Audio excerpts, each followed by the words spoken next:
I just feel like Sancho West, like his prediction is just kind of echoing my mind. I just remember back before the final started, Sancho was like, guys, you know what? Calling in now, Savage's trio, game 12, they're gonna clutch it up for the whole champion. No, apparently Sancho was just like, what he meant to say was they're gonna clutch up every game at all the times, at all the points in the competition. My goodness, this is insane. This is absolutely insane. Fortnite fam, we hope you're enjoying all of the action. That's 3 games down. We only have 3 games to go. Now I know what you're thinking, Zeke. Let's get back aboard the battle bus. You're right. In just a little bit. I know, but listen, you're not going to miss a single thing. We're going to start game number 4, aka game number 10 across the whole competition during the break. So you're not going to miss a single thing. When that timer hits 0, Shaw Wager, Sancho West, they'll be there. They'll pick it up and we'll keep the ball rolling. So go quickly, find water, come back, and we'll keep this going here from the FNCS in Europe. See you guys in just a second.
Welcome back to the European FNCS Finals. It's day number 2. We're on game number 10 of 12, and our previous FNCS champions on your screen right now, Hen, Janice, Chapix, finally allowed to play this game. They've been contesting off spawn 24/7, all 10 games. They've lost 2 so far. The last one we just watched, but this time, if you're watching during the break, that fight ended in what, 3 seconds, Sancho?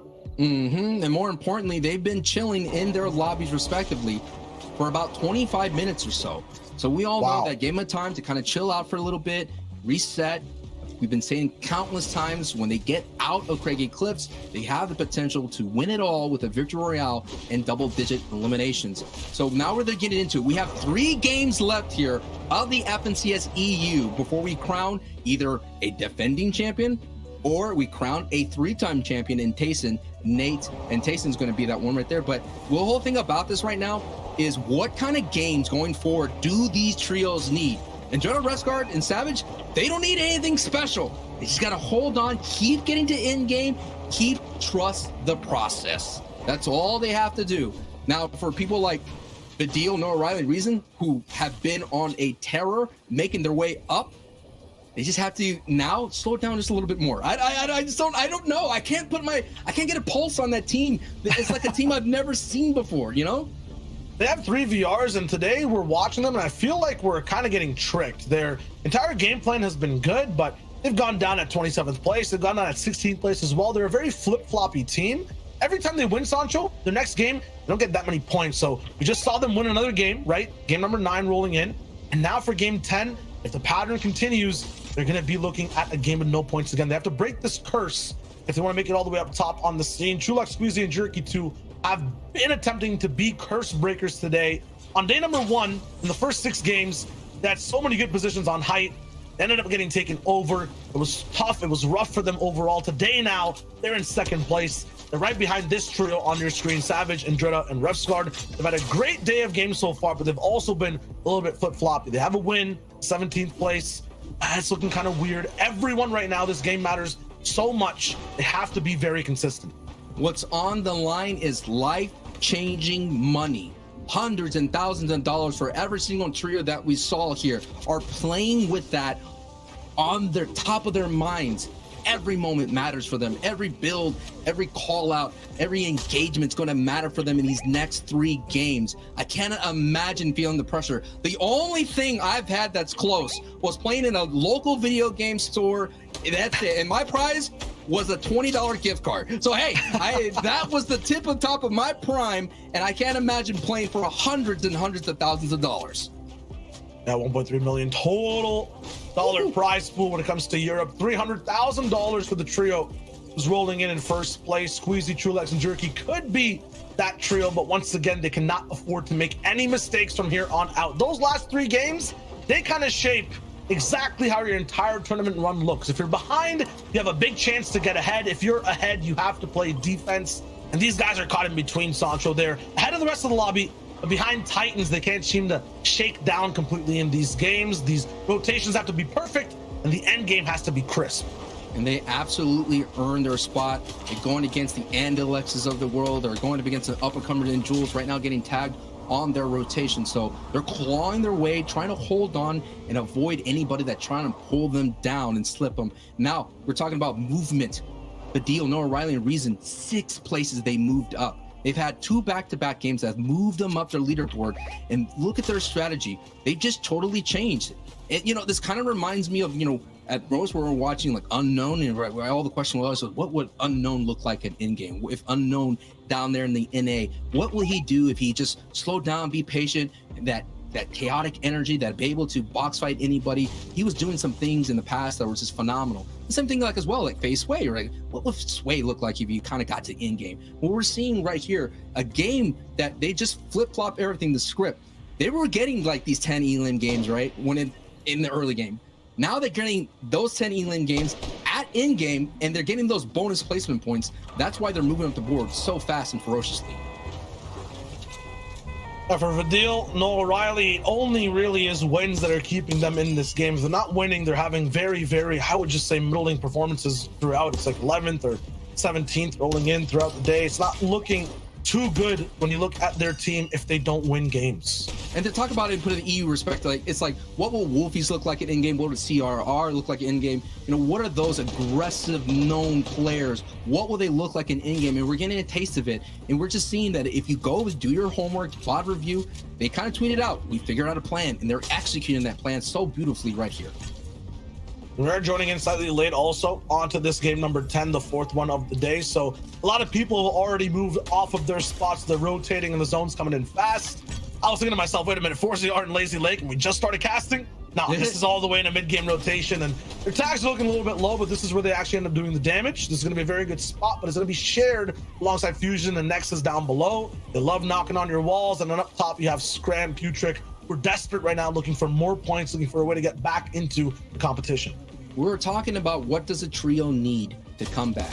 Thomas HC, Flick, and Anas have to have that pop-off game. They've been denied 2 times in this FNCS tournament. 2 times their signature pop-off game, holding on height, losing it at the very last moment. We saw the misplay by Thomas HC with the med kit here. Now, Reason, Noah Riley, the deal in trouble right now. Things are going to do. This trio that they're facing is no slouch. They've been taking out big names throughout the past 2 days. And if they add Noah Riley, Reason, and Badil, which they have done in day 1, that's going to be the big blockade, slowing them down for making their movement. This is the 4th place team right now battling. I'm taking a look at the board. They're facing the 9th place team. This is just so scary from all angles. Multiple knights on the low ground. They're so tough. No chance on any walls to kind of escape. There's a trio on all sides. Siptos on one, Anas firing away from the backside all the way up top on a hill 2. Neves Bubak on ways, as you mentioned, Sancho, not stopping the pressure. No Riley, Reason, and Vidil. They might just drop down to patterns. They won the last game. They might be going out early in this one.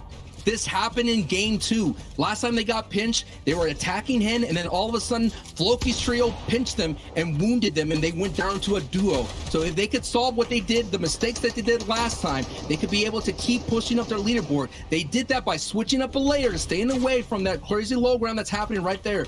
But it's still, we have to keep an eye on them. That's what happened yesterday. All of a sudden, they just getting knocked down to a duo on that transition between early to mid game. And now we see Anas, Flick, Thomas, Hen, Janice, and Chapix on the same hill. Noel Riley, Vidil right beside them as well. The top 3 from your last FNCS making a similar type rotation. It looks very similar to game 6 of last season as well. It's a slightly, the zone that's kind of central going towards the south. It could pull out the Steamy, who knows? But Anas, Flick, Thomas, we were talking about them a little bit before as well, Sancho, when we were looking at, how are things looking for them overall in these 12 games. Last season, after 9 games, they were looking a little bit worrisome as well. 4th place overall. They needed to come up and they got 2nd. They're now in 6th. They're looking for that climb up as well. We'll see if it's possible. Meanwhile, the big Tigers have moved back to the handle for Noah Riley and Vidil. They go down once again. It feels like the pattern will be true for this team. It's always a win followed by an early knockout. Noah Riley is still on the low. You can kind of see the plays for a little bit of placement, but kind of deep in this game. Reboots are very difficult to kind of take away when you're so close to so many trios. It should be wrapped up for that. If there's a solo that you want in that trio is Reason. Reason takes 7th place in Chapter 2 Season 2. That is going to be essentially what Noah can do as a solo. But Marcus and Thomas HD, who have a great day 2, have yet to have that. They're doing okay, but not by their standards. And now you're saying in the feet Blasters, who just finally survived, save it down there in Weeping Woods, not making it to the middle game right there. But Ryan, Lanuk now have to deal with 2 of the Titans of the region ramping right over them, and they're not moving. They don't want any piece of this pie, but oh no! Flick and Flick are colliding right here, and Chapter 6 not. They're trying to move up the board, but Thomas AC is trying to fix them from their ankles so they can't climb any higher. 6th versus 7th, they're really, literally clawing at their ankles right now. Not like Thomas HD, making sure there's no chance that they get any higher. They're going to keep moving forward, and this is going to be such a tricky rotation, Sancho. Look at a wide shot of this entire zone. There's so many trios that heat angles and locations. There's nowhere to really stop. It's like an Thomas HD, you have to keep going. They can't slow down. And the ramification goes beyond just eliminations. Now that Janus is by himself, the solo champion here has to hold on as much as possible. I was going to say Chapix is that in-game leader. He kind of puts 10 close to him, but now Janus is feeling the lobby pressure, and it's just too much. Nas, Thomas HD, take him out. They got the Elim. My question is if they stolen the energy too. There's always one type of pop-off game that comes through with the Nas Thomas HD, and it usually happens when the team goes down as well. This could be that game. We're on their kind of home territory on the right side of the map. We'll see what's possible, but there's so many different trios, shoulder to shoulder, side by side. Savage, Restguard, and Dredda are kind of gatekeepers here too. That stink boat, Sancho, you were talking about it. It's rolling through. Noah Riley gets an elimination, so Noah Riley is still on his feet, adding valuable points to the board here, especially now that we're seeing the top of the board a little bit in shambles right now at the moment. So Flick, Thomas AC, and Nas, you're right. They're in their home turf here. We all know when there's a game on the line and you are the home team, there's just a little bit more pressure considering that the zone sometimes won't favor you. And I think for the longest time, this is the first time we've seen an East Coast zone in this FNCS EU tournament. That's very, very tough. Last time we were watching yesterday when game 4 rolled in, it was Lazy Lake we were looking at. This time it's going to be Dirty Docks kind of, or at least the mountain where the grotto used to be. Savage and Jenna Refsgar trying to take away the life raft that was basically thrown to Anas, Thomas, HD, and Flick, trying to get them out of the top 10. They're saying, no, I'm going to deflate it. There's no way we're letting you sit in this base rent-free. You're going to have to pay a little bit of tolls with your HP pools. And yeah, those things really bled through these builds. You can see Anas's HP, it's still slightly low. Thomas was on at 40. He had to pop a med kit to get all the way back up. They have to make this rotation now too. All that healing lost them a lot of time, and now every single trio is looking at them. But because they move first, and now these guys are moving late, they have a lot of different builds to kind of block the sightlines. They can just reuse them over, save on their mats as well. This is a pretty good angle as long as they don't get shot. And along their way of this rotation here, very treacherous. You see Savage right there in the distance. We've been seeing Savage just rain down those stink bows, getting those valuable Storm Surge tags that way. Triple, Elocrass right in the distance here. Shakos and Gray close to height, but I'm just guessing EMXR is at height actually with Podosite. Very, very cool to see them again. Whoa. Welcome to the tournament. Now you see Jerky Trulix as well at height as well. And if you look over at height for just a second too, that split is absolutely insane. You have, I think, MXR on one of the mountain peaks. Yes. And then Podosai and Walnuts on the very other one too, so they have so much control. Endelix popping off against Nate in the feed. That's a top 3 team getting affected by some people who are way, way down on the leaderboard as well. Now, Trulex undersurged. Their entire team found some big tags. They're also looking okay for now, but in a desperate situation. We're seeing what happens here when the FNCS on the line, former teammates could go back and forth here. Of course, Andelix and Nate being the duos champion. Now they're kind of go into this battle here. Now we're getting closer and closer to the end game. It's all determined where Zone 5 pulls. And hey, all you people that invested in this mountain real estate, you're going to have to sell it. You're going to have to move up north. Absolutely, and every time there is a mountain inside these end games, it's always the top trios that end up suffering, who are pushing for that real estate, who get kind of trumped down and then don't actually have their builds worth anything when the zone moves back and forth. So I'm really looking at the top 7, the top 8, and how they handle this zone. Historically in EU, every time high ground's a thing or there's a big mountain in the way, all those big trios suffer. You saw it happen in game 6 yesterday. You saw it happen in game 1 as well. It's so unexpected on what you have to do to survive these the big height.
zone has been invaded by the high and mid ground teams. Queasy and Trulex, we didn't forget about you. Let's wrap up this game.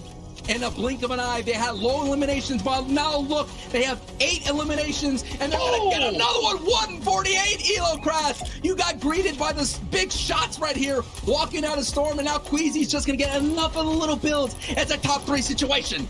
The 25 HP rock shot. Queasy, what a big strategy right there to get that elimination. After that, more elims and siphons come through. 2-man situation on height right now, but they're at the advantage. It's a 2v1. Snazy is back and looking to try to clutch this from low. He has lots of builds to work with, but the pinch is too strong from the height god team. Retakes, pressure, and strategy you can't expect. Queasy, Trulex, and Jerky are amazing at this game. 13 eliminations and the victory royale. The adjustments are ringing true, and we're seeing what height is doing in this meta. Last season, it was the low ground teams is getting these high number of eliminations and the victory royale, but we're seeing that the air is a little bit cleaner on height. They're able to have that endurance. They're able to outlast the low ground, and that was a phenomenal performance from Crazy's trio, Shio.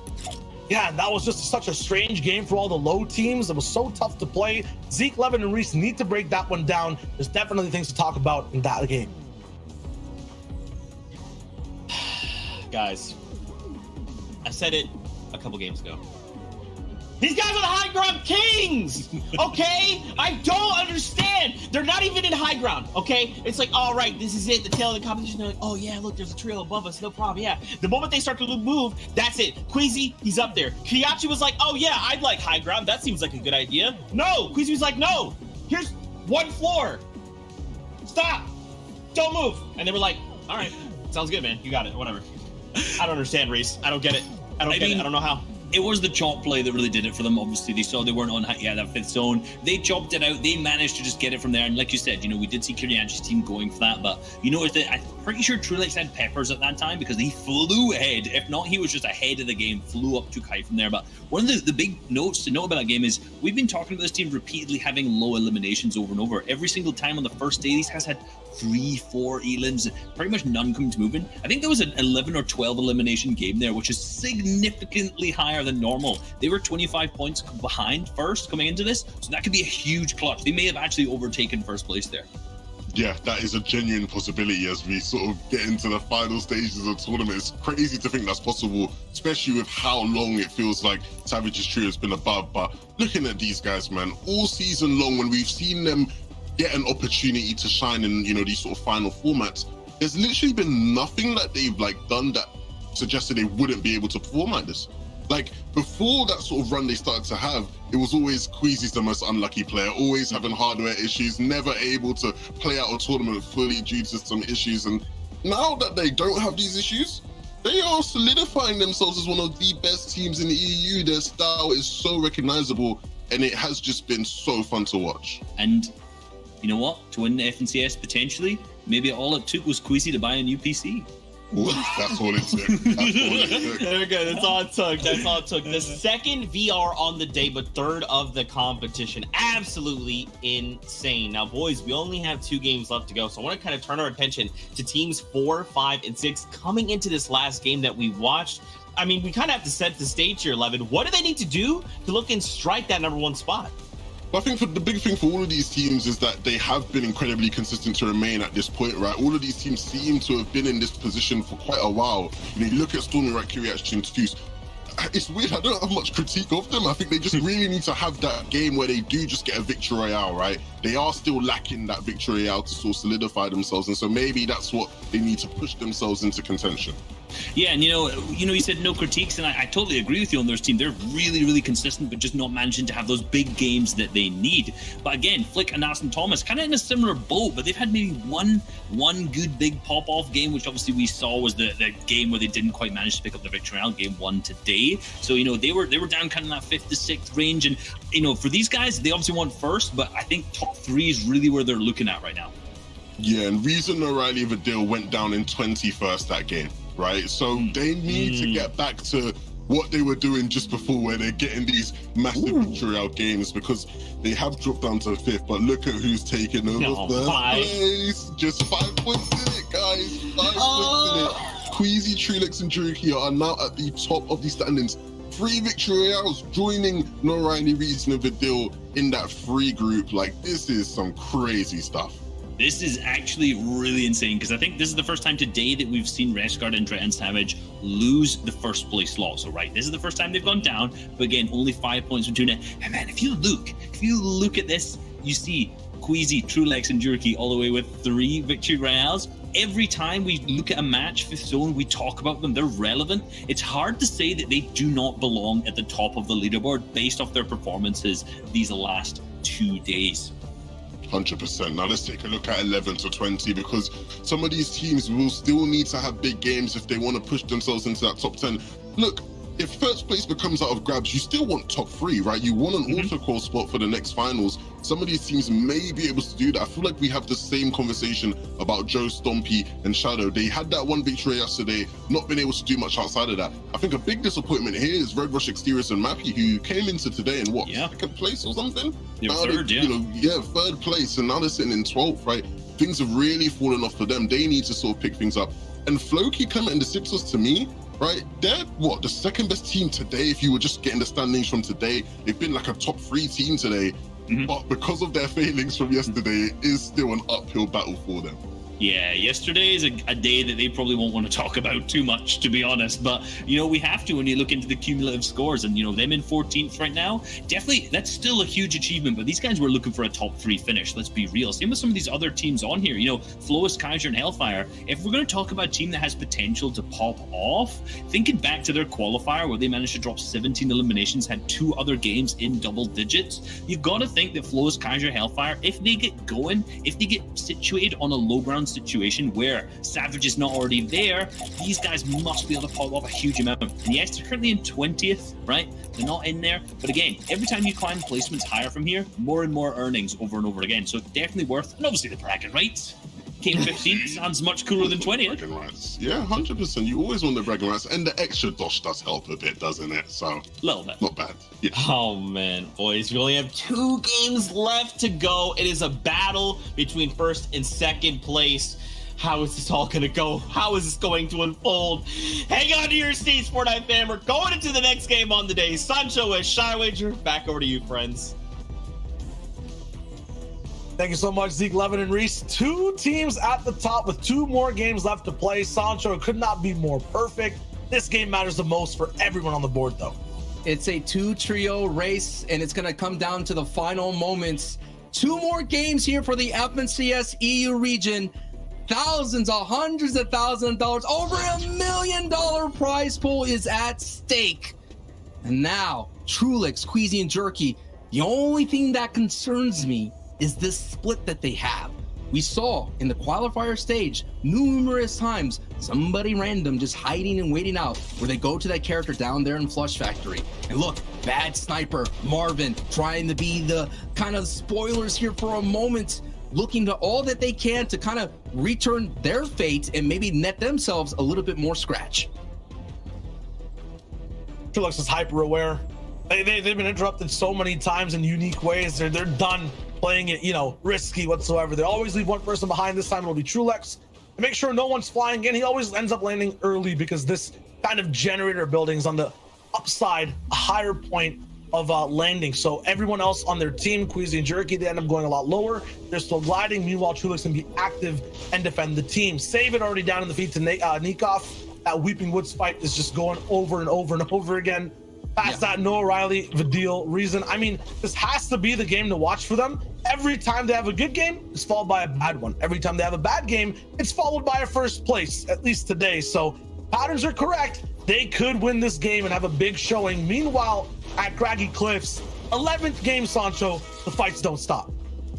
This is going to be monumental for Chapix and Hidden Janus. They have to walk away from Craggy Cliffs for them to have a chance to catch up. Right now, they slipped down 1 spot. Now they're in 8th place.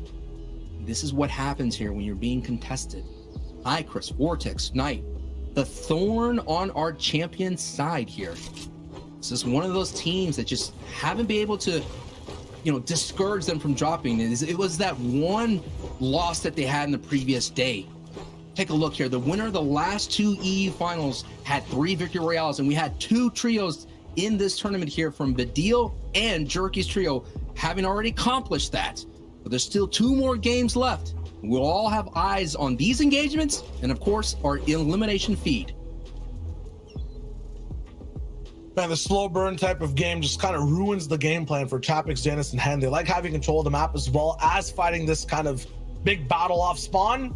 It's going to be tough, Sancho. We're talking about they need this game is because they're in 8th place rolling in, about 90 points away from first place. They definitely need a double-digit elim win to catch up for the win. In terms of catching up, you know, to top 3, they're about 30-ish points away. So once again, a game of a difference. They're going to disengage. Haven't seen this happen today yet. It did happen yesterday. They go for the fish. They're gonna be looking good so far. Gonna have less loot though overall and be bad on time. The last time they disengaged, I believe they had a little bit of a closer zone. This time we're going towards what looks like Holly or Slurpee. It's gonna be rough for them on rotate. They have to do this fast, and already I feel like Bodasire MXR from Stealthy Stronghold is already on this island. Or my apologies, Bubak actually, who's landing over at Stealthy, and he's on this island. He's already fished up a little bit. I think Janus and Chapix know on the top right POV. They might hunt him down, but he's already leaving the island. And look at Chris in the water, the yellow arrows on the map. We're at Slurpee right now, but they're chasing down our previous FNCS champions. They're not letting them get away for free. We're here at Slurpee to keep tabs on the 4th place team of Kiriachi, Stormy, and Toos, the team that have just been having a really solid run, free rotations. Usually you have Slurp Factory contested here, and now going up against that is Shadow's trio there, who are doing that Shantytown split. Now we have eyes here on the 2nd place team, who have been holding on to 1st place throughout the entire tournament, and they've just been kind of just putting in kind of like a points, like a really solid, you know what I mean? But when you have the teams that have been putting in some astronomical numbers, some huge performances like Badil and Queasy, who has just been just as consistent, but you're just seeing the 2 clashes of meta, Shiloh, right? The high ground and the low ground. And right now the high ground is just winning it out, and they have the advantage, but it's only by 5 points. So look at the gold number right now. That is just in this session, 118. On the other side, Queasy is at 136. So if Refsguard's trio could get those 5 points, they automatically close the gap in the cumulative leaderboard. Absolute 5-point difference. At the same time, here is the catch up. We're fighting this fight on a brand new map. It looks like usually craggy cliffs. Now we're on that Flopper Island. Chapix, Janus, and Hen have all the high points, but Chris has actually made a little bit of a base on the right side. Gonna be looking for a shot, but he's playing it sneaky. They're not letting these guys extend these builds whatsoever because they might be able to find Chris on his spot. Very smart from Vortex. As he does that though, gets bopped, low on shields. Janus down below too, and he's almost down with no HP.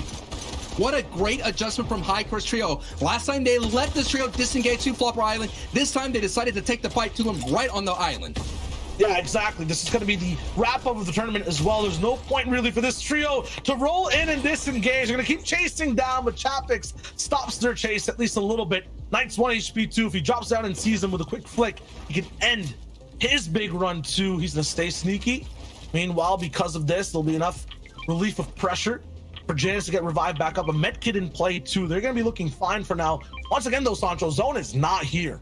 And these guys are already running through their meds and loot. Look at Chapix's inventory. This is not a Chapix loadout. Makeshift AR, blue pump. Finally find the sneaky man. Good night. Good night, literally. And that's gone. So these guys get to play their game out for the rest of game number 11. The thing is, though, they had to invest so much here. Look at all the hard mats. They barely got the fish, and zone's coming in. It is vital for them to find a vehicle like you see on Gnosis Trio, put some chunker tires on that, which is a new introduction here in the season that just allows you to move like right over the terrain a lot faster. So they're going to sit there on Flopper Island, no doubt, hit up all the fishing holes. I've seen Thomas AC Flick and Gnosis here are going to visit this character to be able to buy a rift, and they're going to be able to move on through. It's so exciting to always see a rift. It just makes me so nostalgic. Oh, Rift to Ghost, I love you. They'll be able to rotate fast. Meanwhile, Savage, oh my goodness, almost thrown off course. It's good. It's a little tough. The tires, a little bit, the suspension is a little high, you know? Yeah, I'm not sure if they were made to literally jump buildings, but Refsguard makes it happen. And while he does that, they're going to look for tags as well. This is a mobile surge of vehicle, and they're looking for it. They'll try to go for it. They'll move out. Refsguard will be able to heal and drive at the same time, or at least be in the car at the same time as he heals. Tulek, Squeezy, and Jerky, though. This is kind of the perspective. Second place and first, back to back. They got twos. I think they'll look to just hit that bow shot with the pump shot, yes, they combine it for the big search tags too. And that's gonna be looking good for them overall. Stinkfish, 6 of them in play. You saw before Sancho, Stinkfish kind of ruined one of their games. Now they're gonna look to actually use them to get ahead of the competition.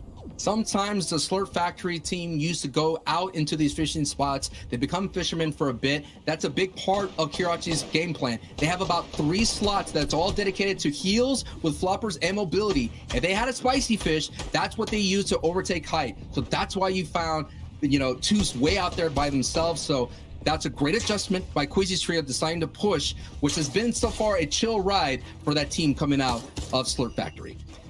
And if you're in the top 10 right now, you're also looking to grab mountains or grab guardian posts. We saw a Nas at one of them. Refscar's going to be up towards the middle of the spire as well. 5 points, bro. 5 points. This is going, you know what I mean? That's what separates them from first place.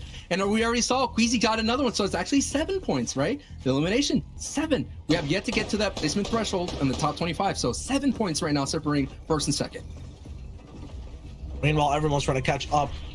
They're kind of in a little bubble of their own, about 50 points ahead of everyone else. Nas, Flick, and Thomas, even the team all the way up top with Enlex Nazy, they need wins. They need wins right now to get all the way up top, but only one team can walk away with that victory royale. Only one team can really afford to push for double-digit elims and be safe at the same time. So Nas, Flick, and Thomas will try to. Going to keep rotating away.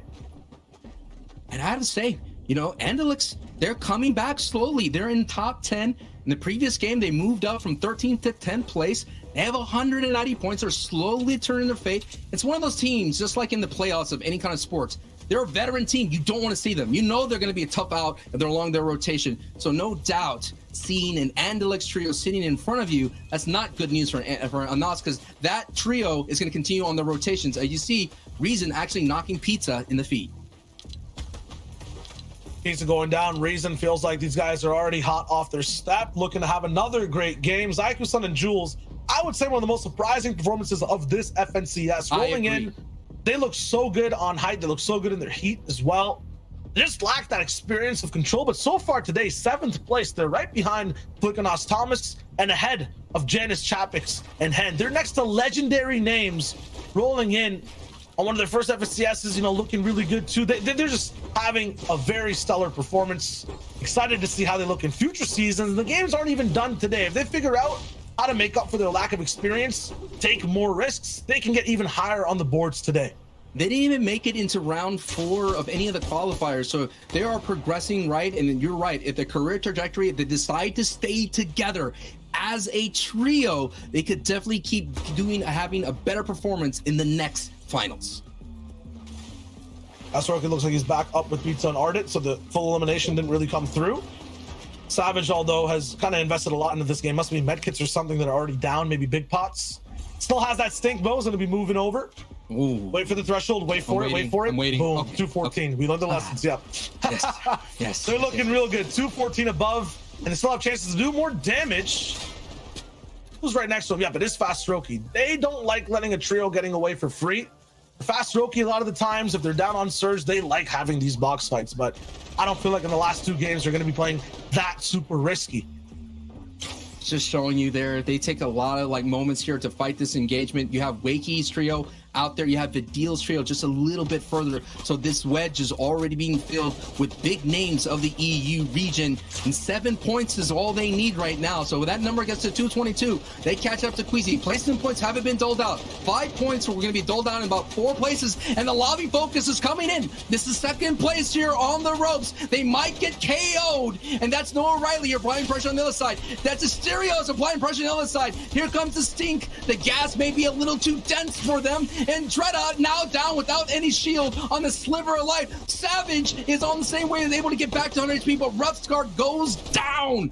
Too much pressure from all angles, as my boy Shia will say, left, right, up, down, doesn't matter where they look, they were just getting too much, and now it all falls on Indreda's shoulders. This will be by far one of the lowest finishes they had throughout the entire tournament, and this is 2nd place once again. 6 HP and a dream, and that dream is being turned into a scary nightmare. Can they get it?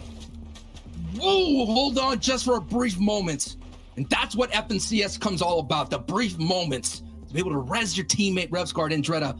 The classic duo now have to hold on tight. It's not a Savage clutch that they need, and now it's a duo clutch of Indreda and Revsguard. They'll try it. Red Rush Mappy Exterior still looking from the outside in. Indreda, their second place ship, caught in a Bermuda Triangle of pressure and stinks all around. Might be a shipwreck here in just a second. It's going to be so tough to get out of here, and they're not sure what's outside these walls. You can hear the footsteps too. The shield for Revsguard, he went down to Stink, so it still stays up for him. They get to save a lot on resources. In terms of the meds they have, they can see, I feel like, Revsguard through these walls. No, they're metal walls, and it'll be tough. There comes all the pressure. They have to move. Edit out right, but there's Trios waiting outside too. 65 damage above, and they're still getting tagged. This is rough for Indreda and Revsguard for the moment. They're caught right back on Storm Line 2. Third zone moving in 45 seconds. This survival story has a timer. They not only have to escape this pressure, but then move in a time limit too. So this is going to be really strugglesome. 10 bills on Indreda too. This is just too rough. My oh my, the shoes on the other foot. We saw this engagement down in Lazy Lake, and we saw Indreda, Revsguard, and Savage get a big key refresher off of Mappy's trio, and Mappy is just disengaging right now, leaving this trio on the island all by themselves with no life raft to be able to survive, and Storm Surge is raining down terror. 55 below, not enough minis to hold on, but Red Rush, he sees that, he's trying to capitalize, but some tags on Red Rush here, Revsguard and Dreda here. It's all but a matter of time for them to be eliminated here in one of the second games, and the Raptor says hello, but Asterios is the ultimate king. He takes them down, and now Red Rush, Asterios, and Mappy get revenge, and what an almost bad timing for Indreda, Revsguard, and Savage to go down, because Queasy, Trulix,